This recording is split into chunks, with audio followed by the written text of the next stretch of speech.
streets of Washington and cities across the globe for an historic day of action. We'll broadcast live from the March on Washington for the next 5 hours. Yes, this is Democracy Now!, democracynow.org. It's war, peace, and the presidency. Welcome to Democracy Now! I'm Amy Goodman. We're broadcasting live from Washington, D.C., right here at the Women's March on Washington. Hundreds of thousands of people are expected to participate in today's march. Millions more are expected to participate in solidarity marches across the world. Organizers say at least 600 marches are planned in total, including 18 protests in Mexico, another 15 marches in Britain, including one in London, where tens of thousands of people are expected to turn out. Protests have also been organized in Riyadh, in New Delhi, in Hanoi, Paris, Prague, Copenhagen, Madrid, Lima, Buenos Aires, Santiago, Cape Town, Johannesburg, and Nairobi, as well as cities in Iraq, in Lebanon, in Jordan, Malawi, Nigeria, and on the island nation of the Seychelles. Some of the marches have already begun.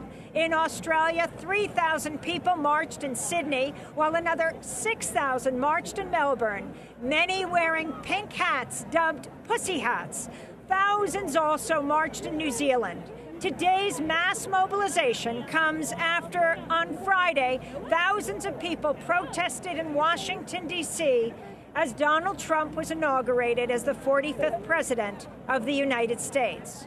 Early Friday morning, coordinated actions by Black Lives Matter and other groups shut down multiple checkpoints across Washington to block people from attending Trump's inauguration. Later in the day, thousands clashed with police and riot gear. Police deployed pepper spray, tear gas, concussion grenades as they chased crowds of demonstrators through Washington, D.C. streets. More than 200 people were arrested. Protesters threw bricks and rocks at police and riot gear and set fire to a limousine and then graffiti-lit it with the words, "We the People." Some activists smashed windows at a Starbucks and a Bank of America branch. Police say 6 officers sustained minor injuries. Overwhelmingly, though, the protests were peaceful. About 7,500 National Guardsmen were also deployed to Washington, D.C., along with armored vehicles. The Huffington Post reports President Trump also wanted to deploy tanks and missile launchers to D.C. for his inaugural parade, but the idea was scrapped by the U.S. military over concerns that tanks would destroy Washington, D.C.'s streets. More protests against President Trump's inauguration were held across the United States and the world on Friday. In San Francisco, thousands marched on the Golden Gate Bridge, while other activists chained themselves to each other to shut down the headquarters of Uber. The CEO of Uber, Travis Kalanick, is on Trump's economic advisory team. In Nashville, Tennessee, protesters used chains to lock themselves to the doors of the Tennessee Capitol. Students walked out of class at colleges across the country, including at Indiana University in Bloomington, Portland State University, the University of North Carolina, the University of Southern California, the University of Minnesota, and Temple University in Philadelphia. High schools also walked out of class in the Los Angeles area.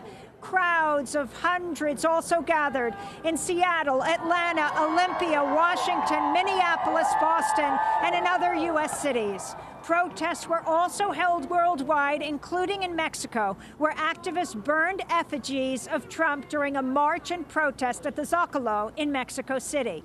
Hundreds more gathered in Tokyo, Japan, London, Brussels, and outside the U.S. Embassy in the Philippines, capital of Manila. Chief Justice John Roberts issued the oath of office to President Trump, but even Trump's swearing in was not without protest. Activists from the group Code Pink disrupted Trump's swearing in, holding signs reading, "Build bridges, not walls," and chanting, "Not my president," as Donald Trump was being inaugurated as the 45th president of the United States. After the swearing in, Donald Trump gave an inaugural address in which he offered an extreme vision of the future of the United States. The Washington Post reports the address included 24 words never before uttered in any U.S. inaugural address, including the words bleed, stolen, trapped, disrepair, sad, and carnage.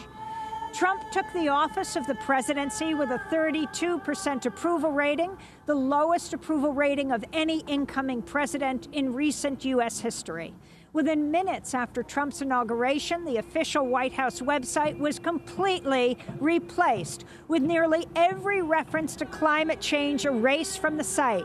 The only remaining reference to climate change on the new whitehouse.gov website appears in the first of his 6 issues pages, which reads, quote, President Trump is committed to eliminating harmful and unnecessary policies such as the Climate Action Plan, unquote.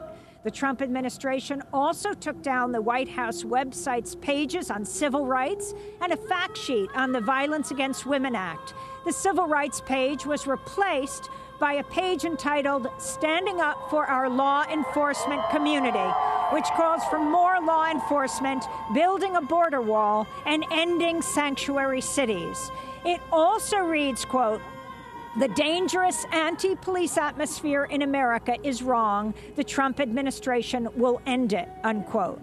Less than an hour after his inauguration, President Trump signed his first presidential documents. The documents included a waiver allowing retired General James Mad Dog Mattis to serve as defense secretary, even though he's not been out of military for the 7 years, formal nominations for Trump's cabinet picks, and a proclamation for a new National Day of Patriotism. Hours later, President Trump signed an executive order making the prompt repeal of the Affordable Care Act his administration's top official priority.